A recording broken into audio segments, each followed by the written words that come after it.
Sejak pandemi COVID-19, virus mungkin bukan suatu hal yang asing buat kita. Keberadaannya bisa membuat kita merasakan beberapa gejala berikut: suhu tubuh tinggi, badan kedinginan, atau batuk dan sakit pada saluran pernapasan.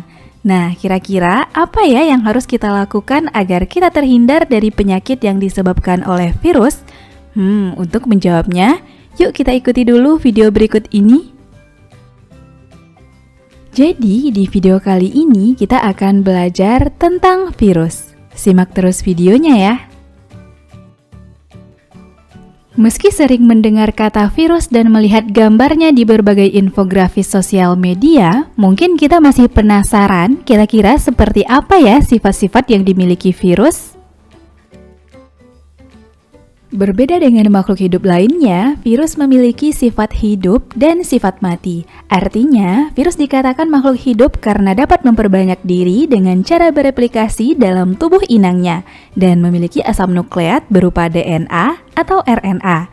Virus dikatakan benda mati karena virus dapat dikristalkan dan bersifat aseluler atau tidak memiliki sitoplasma, inti, dan organel sel. Nah teman-teman, seperti yang kita ketahui, virus memiliki ukuran tubuh yang sangat kecil sehingga tidak bisa terlihat oleh mata kita. Teman-teman bisa melihat gambar berikut untuk melihat perbandingan ukuran sel hingga organisme seperti manusia. Dari gambar, kita bisa melihat diameter virus berkisar antara 20 nanometer hingga 400 nanometer. Oleh karena itu, virus hanya dapat dilihat dengan mikroskop elektron. Wah, sangat jauh ya perbandingan ukuran virus dengan manusia. Selanjutnya, kita akan melihat bagian-bagian tubuh virus. Virus terdiri dari berbagai macam bentuk, namun secara umum kita bisa melihat struktur tubuh virus pada bakteriofag dan virus influenza. Pada bakteriofag, unsur-unsur penyusun tubuhnya terdiri dari kapsid, asam nukleat, leher, selubung ekor, serat ekor, papan dasar, dan jarum penusuk. Sedangkan virus influenza memiliki bagian-bagian berikut: protein membran, protein jarum, protein amplop, protein nukleokapsid, dan asam nukleat. Jadi, struktur tubuh virus secara umum terdiri dari kepala berbentuk polihedral atau segi banyak yang berisi asam nukleat, leher sebagai penghubung antar kepala dan ekor untuk melekatkan diri dan menginfeksi sel yang diserang virus. Karena jumlahnya yang banyak, virus dapat dikelompokkan menjadi beberapa jenis. Pertama, berdasarkan kandungan asam nukleatnya. Terdiri dari ribovirus, yaitu virus yang asam nukleatnya berupa RNA. Contohnya, virus corona, penyebab COVID-19, ortomyxovirus, penyebab influenza, picornavirus, penyebab polio, TMV, penyebab bercak kuning pada daun tembakau, dan deoksiribovirus, yaitu virus yang asam nukleatnya berupa DNA, seperti bakteriofag, pemakan bakteri, herpes virus, penyebab herpes, papovavirus, penyebab kutil. Berikutnya, jenis virus berdasarkan bentuk dasarnya. Dapat dikelompokkan menjadi 4 jenis, yaitu polihedral, berbentuk seperti ruang yang dibatasi oleh 20 segitiga sama sisi dengan sumbu rotasi ganda. Contoh virusnya adalah adenovirus. Helikal, berbentuk seperti helix, menyerupai batang panjang, nukleokapsidnya tidak kaku, dan memiliki satu sumbu rotasi, misalnya pada tobacco mosaic virus.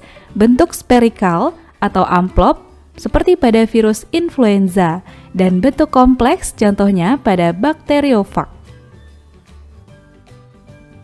Pengelompokan virus selanjutnya berdasarkan sel inang yang ditempatinya. Virus yang menyerang manusia, contohnya virus hepatitis, menyerang hewan, misalnya paramyxovirus, penyerang tumbuhan seperti TMV, dan virus yang menyerang bakteri yaitu bakteriofag. Sekarang, teman-teman bisa membedakan jenis-jenis virus ya.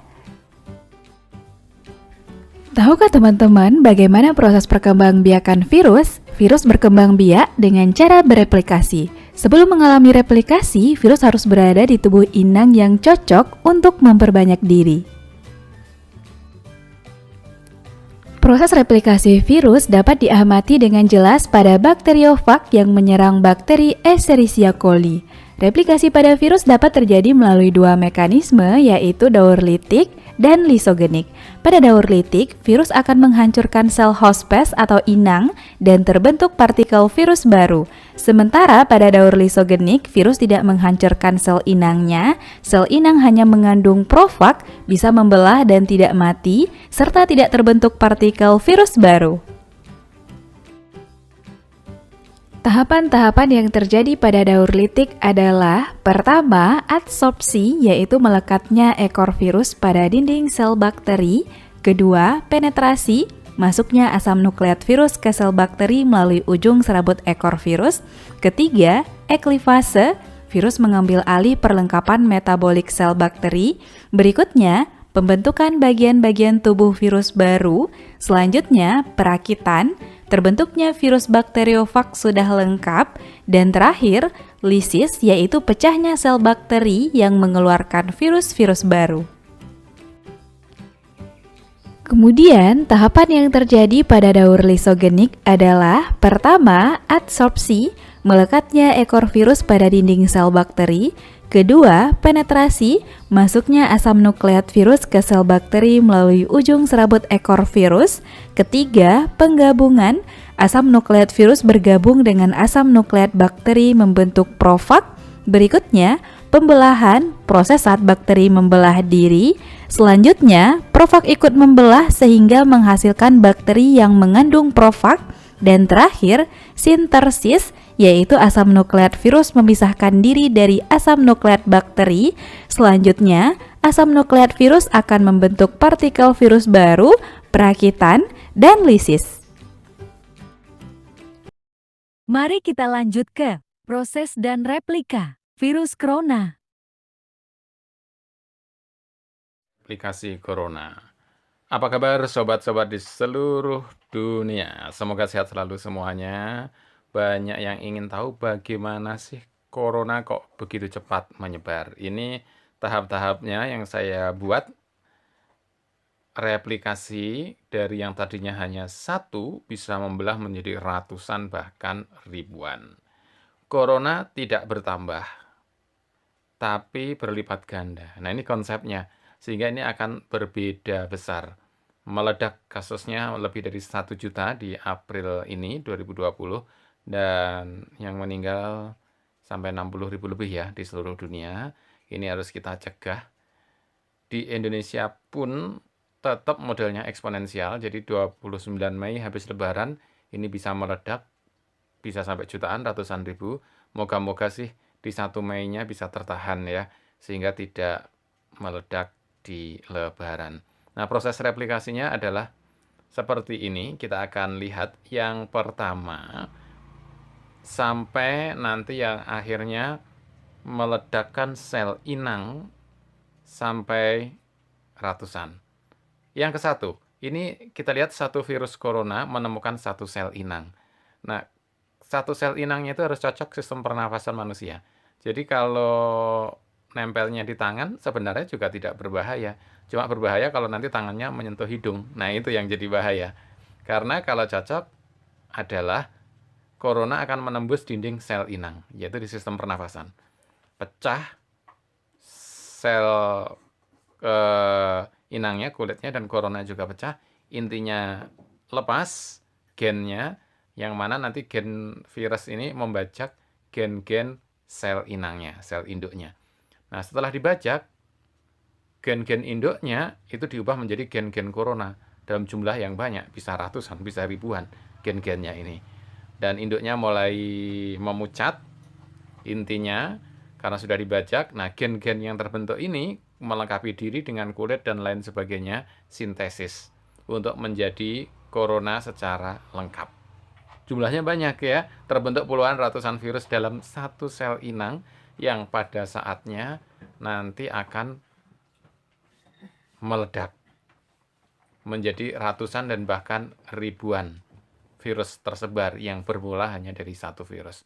Maka ini prosesnya sangat cepat sekali. Kita harus mencegah corona, lindungi diri, lindungi sesama. Bagaimana caranya untuk melindungi? Cara yang paling efektif adalah dengan jaga jarak, agar tidak tertular dan tidak menulari. Jaga kesehatan, agar imunitas tinggi, sehingga kalaupun ada virus, tidak berdampak. Dan jaga kebersihan. Kalaupun di tangan ada virus, bisa dicuci pakai sabun sehingga virusnya bisa mati. Dan yang keempat, ikuti arahan yang berwenang karena ini pandemi internasional. Kita perlu pemimpin, kita perlu Mari lanjut kembali ke materi replika virus, bakteriofag. Virus, seperti yang kita kenal, merupakan makhluk aseluler yang membutuhkan sel inang untuk bereplikasi atau berkembang biak. Setidaknya terdapat dua mekanisme replikasi virus yang telah diketahui, yaitu siklus litik dan lisogenik. Siklus litik dimulai dari tahapan penempelan virus pada sel inang, atau disebut adsorpsi, kemudian dilanjut penetrasi, replikasi, perakitan, dan diakhiri lisis atau pecahnya sel inang. Sedangkan siklus lisogenik ditandai dengan terjadinya integrasi antara genom virus dengan genom sel inang, tanpa disertai lisisnya sel inang. Untuk lebih lengkapnya, mari kita simak video berikut ini.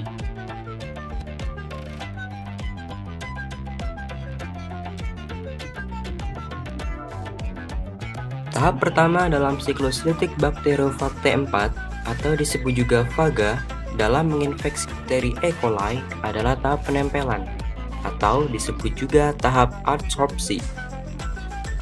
Serabut ekor yang berada pada ujung ekor faga menempel pada reseptor spesifik di permukaan dinding sel bakteri. Tahap kedua adalah penetrasi, di mana enzim lisozim yang berada di ujung serabut ekor akan mendegradasi sebagian kecil dinding sel bakteri dan membentuk suatu lubang pada dinding sel. Materi genetik berupa DNA yang berada di bagian kepala faga diinjeksikan ke dalam sitoplasma sel bakteri. Tahap ketiga adalah replikasi, yang diawali dengan DNA faga ditranskrip oleh enzim polimerase bakteri menjadi mRNA, dan kemudian ditranslasi untuk membentuk bagian tubuh virus yang berupa protein faga. Kemudian DNA faga direplikasi untuk partikel faga lainnya, dan DNA faga juga menjadi template pembentukan mRNA. Bersamaan dengan tahapan ini, terjadi penggandaan DNA faga dan pembuatan protein struktur faga lainnya. Tahap keempat adalah perakitan atau assembly. Saat terjadinya tahap perakitan, DNA faga dikemas di dalam struktur kepala faga dan bergabung menjadi satu dengan struktur faga yang lain, seperti bagian leher dan ekor. Setiap struktur faga bergabung menjadi satu untuk membentuk satu faga baru yang utuh. Tahap kelima adalah lisis, yang ditandai dengan diinduksinya sintesis enzim lisozim oleh faga yang telah matang. Lisisnya dinding sel inang akan melepaskan faga-faga baru ke lingkungan, dan akan memulai siklus infeksi baru terhadap sel bakteri lainnya.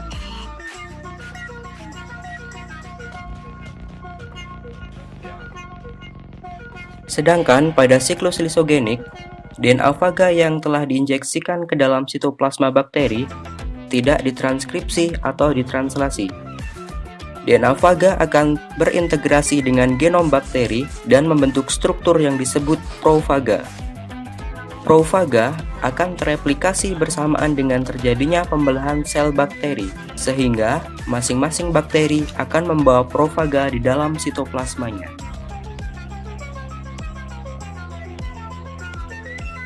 DNA virus pada struktur profaga sewaktu-waktu dapat terinduksi dan menyebabkan terjadinya tahap replikasi siklus litik untuk membentuk bagian-bagian faga yang baru, yang kemudian akan masuk ke tahapan siklus litik dan diakhiri dengan pecahnya dinding sel bakteri. Demikian perbedaan antara siklus litik dan siklus lisogenik dari virus bakteriophage.